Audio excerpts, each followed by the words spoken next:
এক জায়গায় আছে, স্যার আরেক জায়গায় বদলি হবে, এটা স্বাভাবিক, এটা স্বাভাবিক।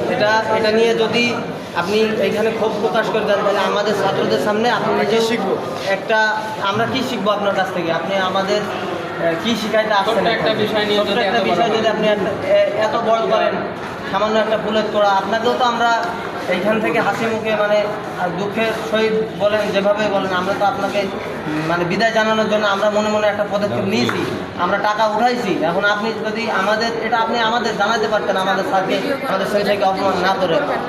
এখন আমরা এটার একটা আমাদের সামনে স্যারকে অপমান করেছে, মিথ্যাবাদী বলেছে আমাদের সামনে। এটা ধরেন কত বড় মানে একটা কে বলেছে প্রিন্সিপাল স্যার আমাদের মিথ্যাবাদী বলেছে। বর্তমান বর্তমান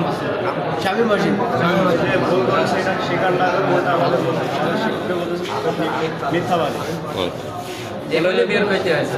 এখন আমরা চাচ্ছি যে এই সুষ্ঠু সমাধান সুষ্ঠু সমাধান, যদি এর জন্য আমাদের ডিসি কোর্টে অবস্থান করা লাগে, আমরা সেটা করতে রাজি আছি।